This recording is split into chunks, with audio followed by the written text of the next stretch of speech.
ঈদের সময় তো সবাই কম বেশি অনেক রকমের সেমাই আর ডেজার্ট আইটেম তৈরি করেন মেহমানদের জন্য বা নিজেদের জন্য। কিন্তু আমি হচ্ছে ঈদের সময় এই সেমাইটাকে রান্না করি না, ঈদের পরে এই সেমাইটা রান্না করে খেতে আমার অনেক বেশি ভালো লাগে। এই যে আজকে রান্না করছিলাম আর রান্না করতে এসে দেখি আমার ঘি একদমই শেষের পর্যায়ে। যাই হোক, এই রান্নাটা কিন্তু ঘি দিয়ে করলে অনেক ভালো লাগে। আমি সব সময় ঘি দিয়ে করার চেষ্টা করি, তেল দেই না। এখন এই ঘিটাকে একটু গরম করে নিয়ে এখন এই যে শুকনো উপকরণগুলো আছে এই সব কিছু আমি ঘিয়ের মধ্যে দিয়ে হালকা করে একটু ভেজে নেব।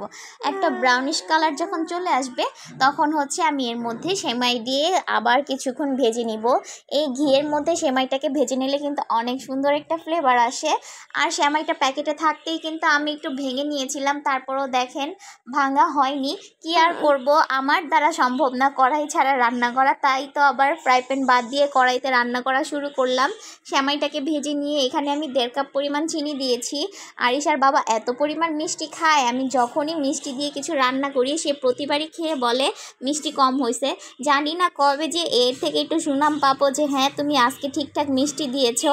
তারপর এখানে 1 বাটি ভরে ভরে হচ্ছে আমি নারকেল দিয়েছি। এখন আর কড়াইতে নাড়তেই পারছি না, পুরো কড়াইটা ভরে গেছে। আর এই সেমাই কিন্তু একটু খোলামেলা পাতিলে রান্না করলে একটু ঝরঝরে হয়, সুন্দর হয়, সেটা আসলে বুঝতে পারিনি। তারপর আবার নামিয়ে একটা পাতিলে দিয়েছি, পাতিলটা হচ্ছে ছড়ানো। আর জর্দা সেমাই খাবো, জর্দার রং থাকবে না, এটা কি ভাল লাগে দেখতে? একটু দেখতে সুন্দর লাগার জন্য একটু জর্দার রং মিক্স করে দিলাম। এখন সুন্দর করে সেমাইগুলোকে আবার ভাজতে থাকবো। এখানে কিন্তু আমি কোনো পানি অ্যাড করিনি, নারকেলের আর হচ্ছে চিনির পানি দিয়ে কিন্তু সেমাইটা সিদ্ধ হয়ে যাবে। যদি পানি অ্যাড করা হয় তাহলে কিন্তু সেমাইটা একবারেই গলে যাবে। আর ঝরঝরে সেমাই যদি ঝরঝরে না হয় তাহলে কিন্তু সেটা দেখতেও ভালো লাগে না। আর আমি তো সবসময় বলি যেটা দেখতে ভালো লাগে না সেটা তো খেতে একদমই ভালো হবে না।